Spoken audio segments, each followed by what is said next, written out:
Welcome to the show. Thanks for joining us here in our beautiful little studio. My name is Budgie, and you may know me as the drummer from Susie and the Banshees and the Creatures, if you can remember that far back. I'm here with my friend Lol Tolhurst for our new project, which is called LTXB and Jackknife Lee sometimes. Yeah. I'm Lol Tolhurst. I'm the co-founder of The Cure, and also, obviously, I'm doing this thing with this fella. David Bowie and Mark Bolan sort of came from our neighbourhood. We didn't have David Bowie nearby. We had a copy of David Bowie down the local club. Yeah. But we had the Beatles nearby, though. The Beatles are very close by. My brother went out one night, came back quite late. I was like listening to something, and he said, "We've been down the Cavern Club. I brought you Ringo's drumstick back." What it was the broken tip of a nylon-tipped stick. And I went, "Ringo?" Of course, it could have been anybody's.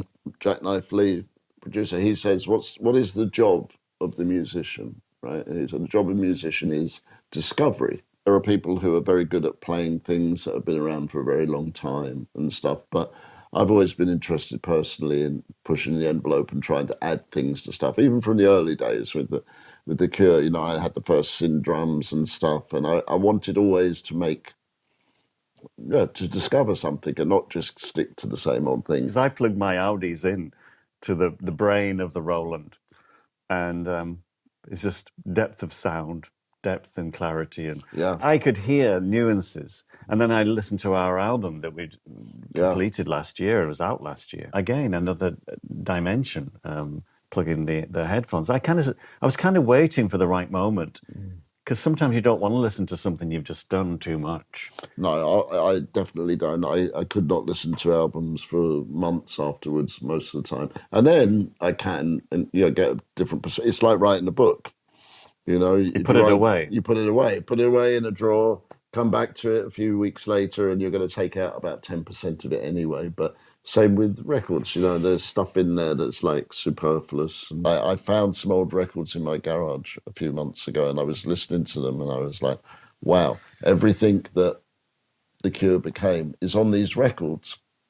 But they're not things that people would normally think about at all. They wouldn't connect with us. I mean, it's just like interesting little things that pop out. And I was like, oh my, that's how we did that. That's how we thought about that. And because it was coming in all the time to us, because, you know, back in the middle of the 70s, you kind of limited to what you could listen to. No streaming, no any of that. You know, like I saved up, I had a part-time job, I would save up, and I had a list of albums that I have to go to the record store and like, this week, that's the one I'm getting. It made you listen to what you had in a much deeper way.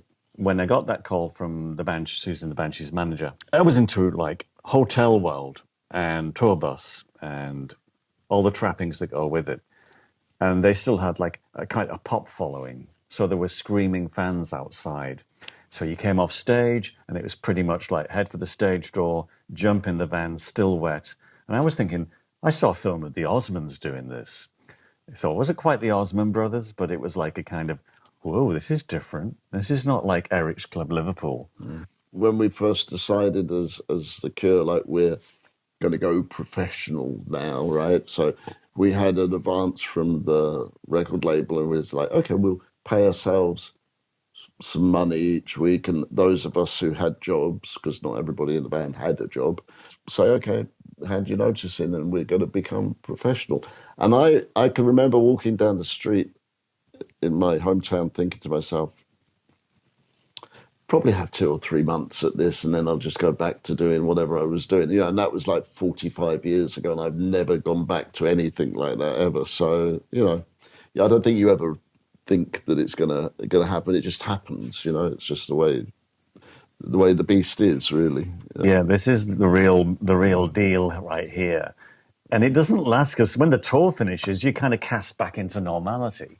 And I think that's when you realize, that's what they meant. This is a kind of roller coaster. And that's when you have to make a decision. Is it the life for you? Can you handle this? Because it comes with a price. It's not for everybody, boys and girls. It's not really. Yeah, but no regrets, right? Je ne rien, yes. No. Yeah.